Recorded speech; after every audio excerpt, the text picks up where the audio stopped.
Judges 4:4. You ready? Okay. Judges 4:4. I'm not going to read all of it. Now, Deborah was a prophetess, Old Testament. The wife of Labidoth was judging Israel at the time. Here you have a female that's a prophetess and a leader over Israel under the authority of Barak. See that? Judges 5:7.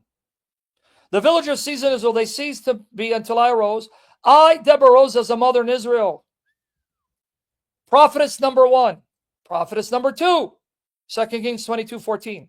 Hilkiah, the priest, Ahikam, Akbor, Shaphan, Asaiah, went to speak to the prophetess Huldah, who was the wife of Shallum, son of Tikva, the son of Harhas, the keeper of the wardrobe. Prophetess number 3, Isaiah 8:3. Isaiah 8:3. Yes, please clip that.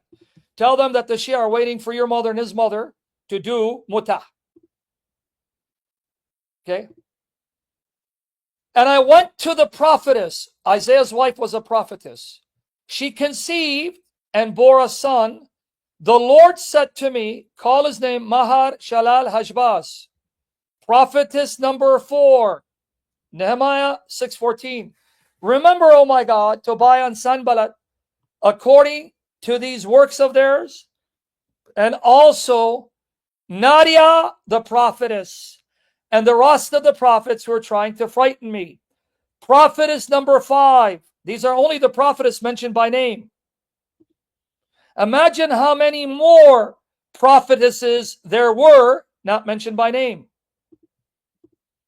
Anna, daughter of Phanuel, face of God, tribe of Asher. Luke 2:36-38. The prophet Anna was also there in the temple. The daughter of Phanuel from the tribe of Asher. She was very old. In her youth, she had been married for 7 years. But her husband died. She married him a virgin, but 7 years later died. She stayed a widow. And now she was 84 years old. Night and day she served God in temple by praying and often going without eating. At that time, Anna came in and praised God, for she spoke about the child Jesus, everyone who hoped for Jerusalem to be set free. Now, other prophetesses after the time of Christ when he ascended to heaven. Acts 21:8-9. See how old this article is? Acts 21:8-9. On the next day, we departed and came to Caesarea. We entered the house of Philip, the evangelist, who was one of the 7, and stayed with him. Look, Philip was one of the original deacons, one of the 7 deacons appointed by the apostles.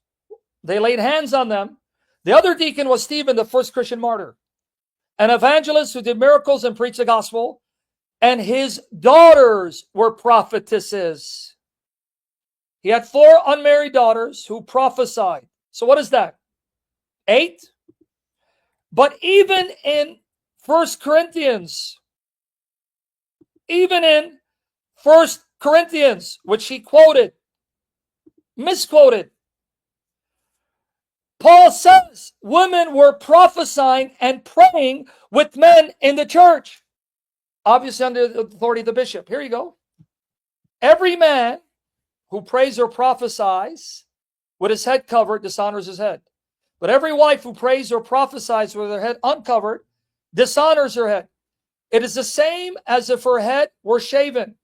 Only condition is the woman had to have a veil as a sign of submission to her husband. Then she could pray and prophesy like men could pray and prophesy. Judge for yourselves. Is it proper for a woman to pray to God with her head uncovered? Now look what I say. Paul's instructions presuppose that the practice of women praying and prophesying within the church was commonplace. Why? After all, it would be meaningless for Paul to require women to cover their heads when they prayed or prophesied if they weren't allowed to perform these functions in the church. Right? You with me there? If they did not pray or prophesy at all, why mention a woman prays and prophesies but with her head covered. To do otherwise would be dishonoring her husband. And who would deny that men were praying and prophesying? We got it there? All right. This is part